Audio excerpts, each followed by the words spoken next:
Hello, everyone. Welcome to Stan&Chelle show.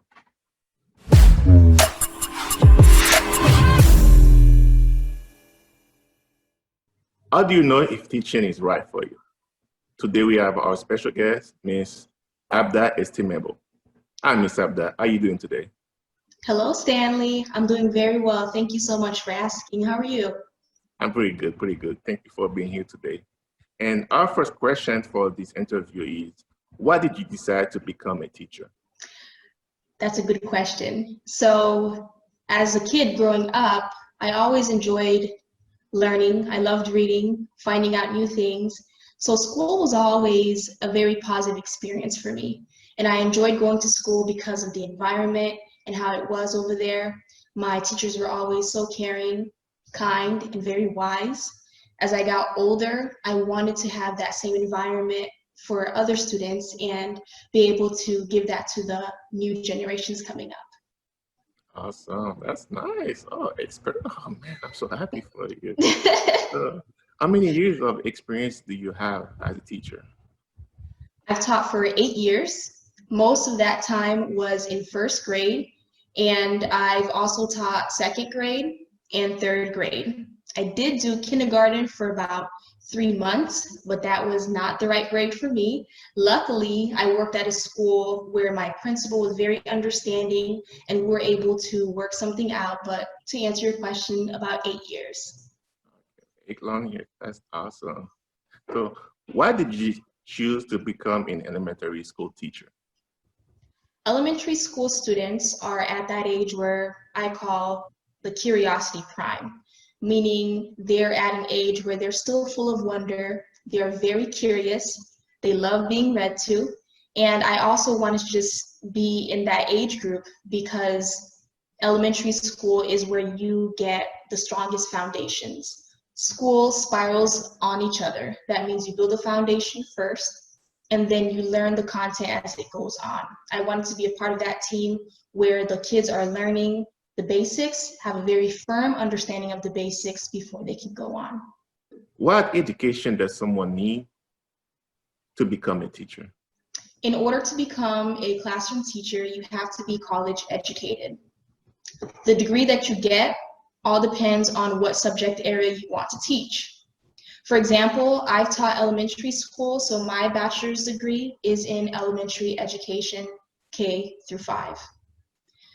Keep in mind that elementary school teachers do teach all subjects. So if you are teaching elementary school, you're going to teach reading, math, writing, science, and social studies. When you teach middle or high school, you teach one subject. So your bachelor's degree has to be in that particular subject. For example, if you want to teach high school biology, you have to get a bachelor's degree in biology education. If you want to teach middle school mathematics, you have to have a bachelor's degree in mathematics education. You have to make sure that your education degree has that education component to it, because there is a difference in getting a bachelor's degree in biology and getting a bachelor's degree in biology education. Getting a bachelor's degree in biology means that you want to be a biologist. You want to be a scientist in that field. Whereas getting a bachelor's degree in biology education is more tailored to somebody who wants to teach biology. So you're going to have that classwork component built into it and your classroom experiences too. There are sometimes teachers who get advanced degrees, such as master's degrees or PhDs, because they are interested in other positions in education or they want to increase their salary. That's awesome. So, what makes a successful teacher? A successful teacher, first and foremost, has to have a love for the career. When you become a teacher, it isn't just a job that you can do. It's something that you have to have passion for. A lot of times teachers feel as if they are burnt out, and that passion or that love is what keeps them going. So that's the first thing. Secondly, you have to make sure that you understand when you are a teacher, your students are just more than students. They are people in your classroom. So you want to try to build that relationship with those students because that is going to mean a lot to them. And it's also going to help with your class management as well, knowing that you make connections with your students and they see you as a mentor, or they see you as somebody that's an adult in their corner. So being able to be a successful teacher means you have to love what you do. You have to have a good, strong foundation for the content that you're teaching. You have to build those relationships with those students and see them as people, not just as a kid on your roster. Being a successful teacher also means that you have to be a good juggler. What I mean by that is teaching is more than just standing in front of a classroom and delivering a lesson. There are so many more responsibilities that we have to do on an everyday basis. And a successful teacher is somebody who is able to have good time management skills and be able to get all those things done and still create a balanced life for themselves. Last but not least, a successful teacher is someone who knows how to take care of his or herself. It's very easy in the profession to be overwhelmed by all of the things that you have to do on a regular basis. And if you are burnt out, if you are stressed out, if you're tired, and if you're getting sick, you're not going to be much of a good teacher for those students. So you have to be able to take care of yourself and say, I need to take a breather. Maybe I need to take one personal day where I just get everything all together and then get back into it. So a successful teacher, to recap, is somebody who is very good at what they do. They love what they do, build relationships with those kids, are a good juggler with everything that they're doing, and sometimes have to take a step back and take care of themselves. All right, take care of yourself. Oh, that's a lot of good information. So when you're already in the program, so how can I decide which school level is right for me? Sure. So school levels depend on two things: the complexity of the content and the age group of the students. If you are somebody who loves mathematics but only want to teach the foundations of math, you only want to teach multiplication, long division, fractions, elementary school might be the best solution for you. But if you're somebody who loves math and wants to teach the more complex part of mathematics, like sine, cosine, tangents, and trigonometry, you might want to go for the higher education or the secondary schools. One other thing that you have to remember is obviously elementary school students are younger than high school or middle school students. So they're going to lean on a teacher a lot more for support because they're not as independent. So you have to say, which age group do I have the most patience for?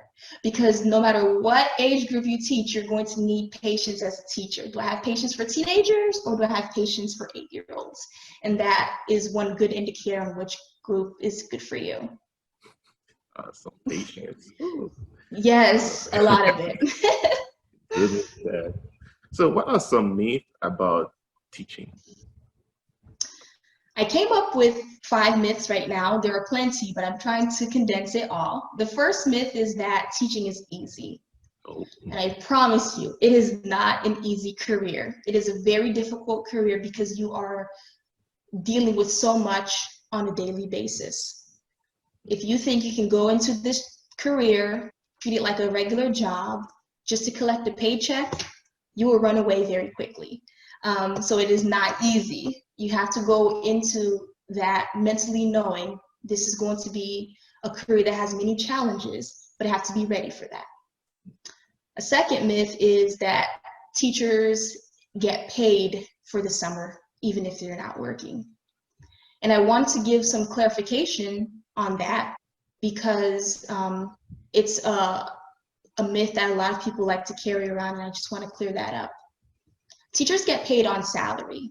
That means there's no overtime. There is no different shifts you can work. We have one set salary.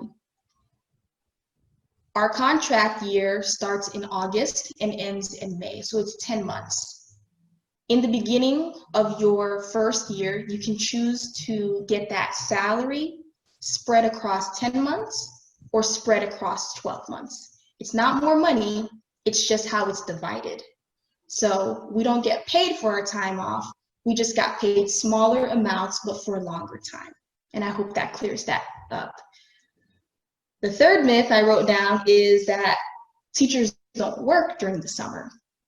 Now that June and July time, it's true, we don't have students in front of us, but there are plenty of times where a school district or your principal might send you on a workshop or a conference or have professional development time during that summer, especially if there is a new program that they're trying to start in August. They want you to use that summertime to learn more about that program. So they're going to send you to all those workshops. So we do have to work during the summer, not as much because we don't have those students in front of us. The next myth is teachers only work from 7:30 to 3 p.m. Like I said before, there's so many things that you're juggling and it cannot fit from that 7:30 to 3 p.m. time. You will be taking work home. You will be working on the weekends. There will be evenings where you are grading papers. So it's not clock in and clock out and leave work at work. A lot of teachers take things home as well. And lastly, teaching kindergarten is the easiest thing. I wanted to get that myth out because I've taught kindergarten for 3 months, and I promise you, it's a very difficult grade to teach. People think kindergarten is nap time and it's coloring, and it is not. When you are a kindergarten teacher, you're going to have students who come in who've been to daycare, who've been to preschool, and now they're entering into kindergarten. They have a good sense of school settings, and then you're going to have kids who've never been in school before, and this is their first day ever. And it's going to be very challenging because they don't know their letters and they don't know their numbers. The curriculum for kindergarten is very fast-paced. They want the kids doing a lot at a very young age. It's a lot of pressure on the teachers, and the teachers end up putting a lot of pressure on the parents, and a lot of pressure on the kids. And we have to try to make it balanced so school can still be positive, but we can still get our work done as well. So teaching kindergarten is not easy. That's a myth.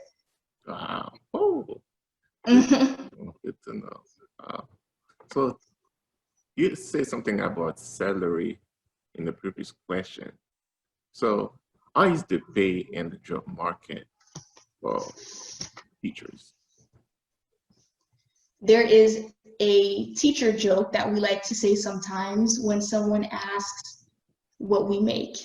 And teachers like to say, well, we make a difference. And that will be the answer. But to answer the salary question, we know that teachers should get paid more than they do. There are 3 variables that we look at when we talk about teacher salary, and it is the region in which you work, your education background, and your experience. Not all teachers make the same amount of money because some teachers have been working longer than others, or some have advanced degrees, or some work in states or counties that pay teachers more. If you really are interested in seeing exactly how much a teacher gets paid in your school district, it is public information. So all you have to do is go to your school district's website and search for salary schedule. It's going to give you a breakdown of how much the teachers get paid for the year's experience in that area.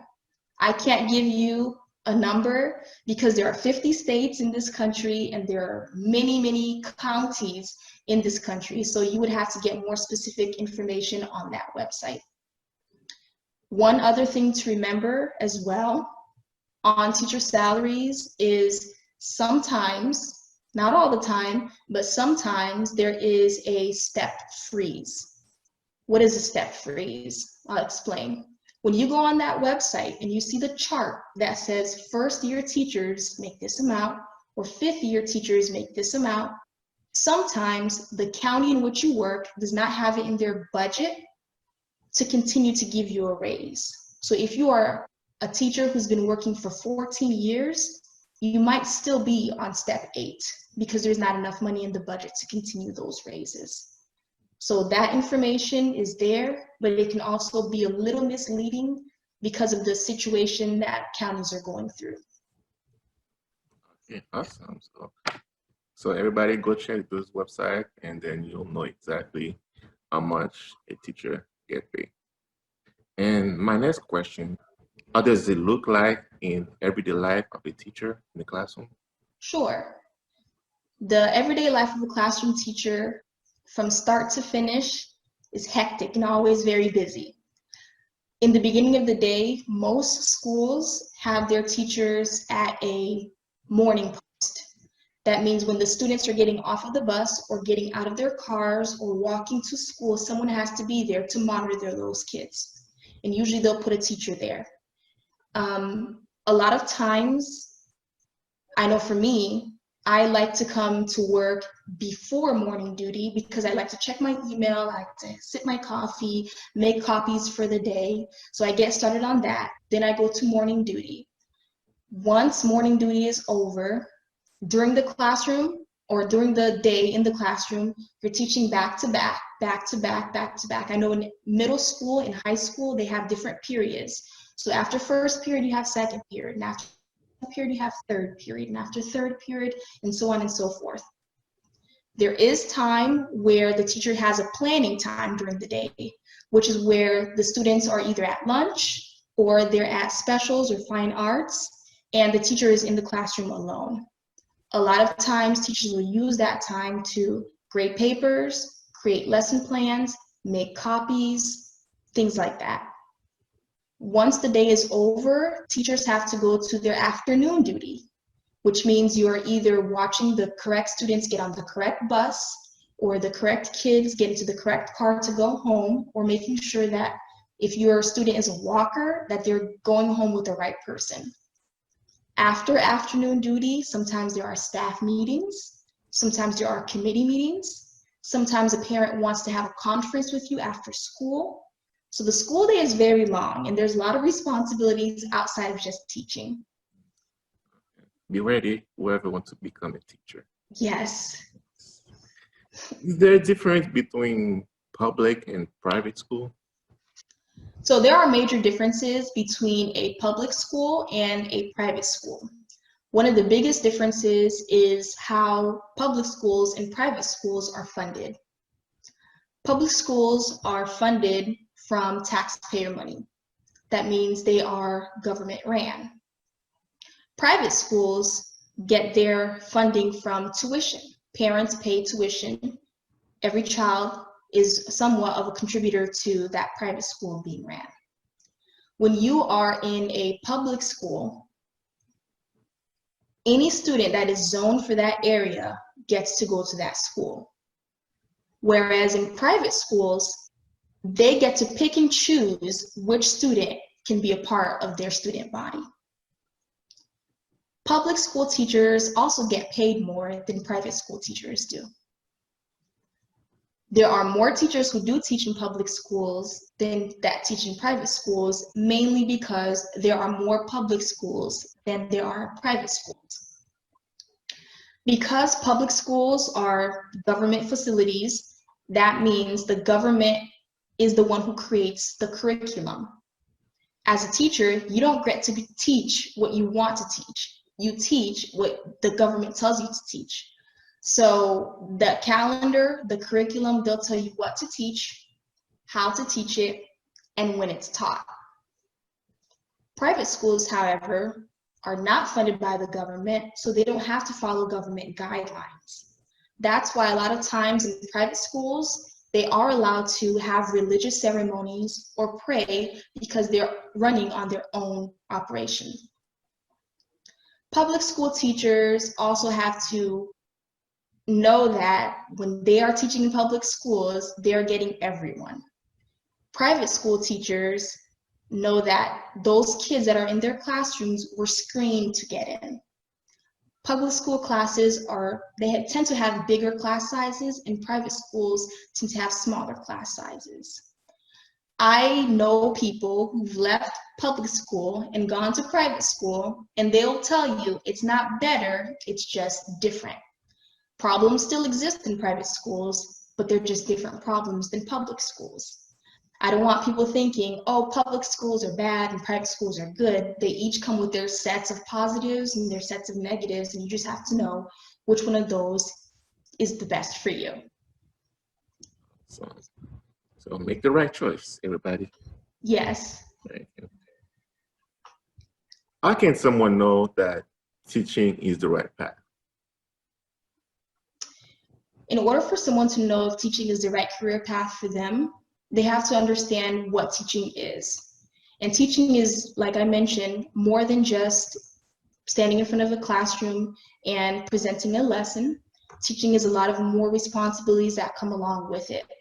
So if you love the subject area, if you love building relationships with people, being able to reach the next generation, if you know that you have to be able to have good classroom management, if you are able to be a professional, and if you are a very patient person, then teaching might be the best career for you. Awesome. That's good information. And our last question for the day. What advice would you like to share with our listeners who are considering becoming a teacher? So after this interview, if you're interested in becoming a classroom teacher and want to get into the education realm, I have a few pieces of advice that might help you out. The first piece of advice I want to give you guys is about networking. Sometimes you get a job not on what you know, but who you know. It's important to reach out to people who are already in the education world because you never know how far it might get you. Secondly, make sure that you are also interviewing the schools that are interviewing you. It is important to find the right home for you as far as schools go. That's better than finding any school at all. That was the interview for today. I hope you guys learned a lot, and I hope you guys are a lot smarter and a lot more knowledgeable in the field of education than you were in the beginning of the interview. Wow, thank you, Miss Abda. That was awesome. Thank you for your time, and thank you for all the advice and all the answers that you gave to our listeners. And hopefully you listeners, all the answers were good for you. But if you still have some question that you'd like to ask, in the comment section below, put your question and I'll make sure that you get your answer. Miss Abda, thank you again for everything. Hopefully it's not going to be the last time that we'll see you. And looking forward to see you again. Everybody, have a blessed day. Bye. Thank you. Thank you.